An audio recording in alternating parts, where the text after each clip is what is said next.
Hi, everyone, and welcome back to today's March Mindfulness for Kids. And of course, we're on almost the last day. It's day 6 of our 7-day series.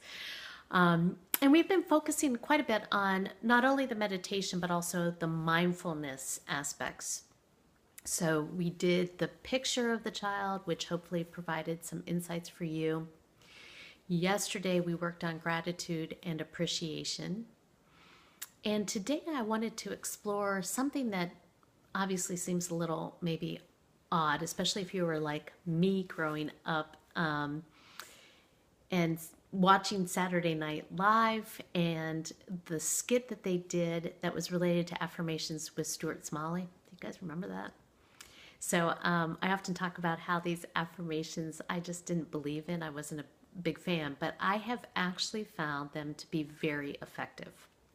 They can often be the right tool in the toolkit when we as adults, and then certainly as children, if we find that we are constantly repeating a same feeling or issue over and over and over again that we can't get past.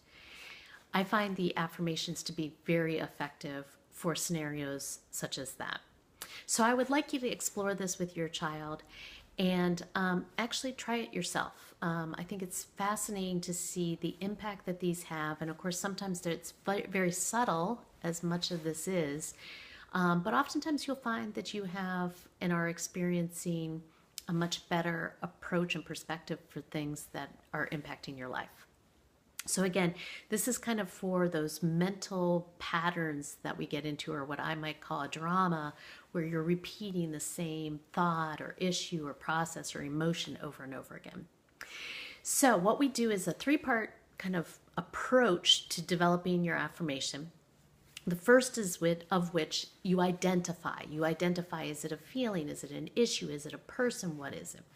The second part is to think about how you would prefer it to be. What does that look like? How does that feel? And then the final part is to develop a sentence where you're in the present moment actually engaged. And that's your affirmation, of course. Now, all of that sounds a lot more complicated than it really is. I think you'll find it much easier than that.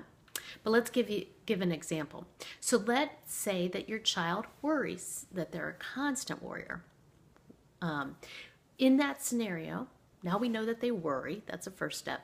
The second thing is, of course, we don't want them to worry. We want them to feel that everything is safe and secure. So the third part would be, then let's draft up an affirmation for that. So it would be maybe working with your child on what resonates with them, but the affirmation would maybe be, I feel safe and secure, and all is fine around me. And what you would encourage the child to do is say it 5 times and feel that. And then at any time throughout the day when they're not feeling okay, is to repeat that again, either silently or out loud, depending on where they are. Now, certainly to say it out loud gives it much more force, yet to say it silently also works. So either way is fine. So let's also say that as an example, they are concerned that they're not going to be able to pass an upcoming test. Then what you might have is an affirmation that says, I am confident. If they understand that word, of course, that would be for an older child, but I am ready and prepared for this upcoming test. I am ready and prepared for the test. That's what you could do. If it's an older child, it could be, I am confident and prepared for this test.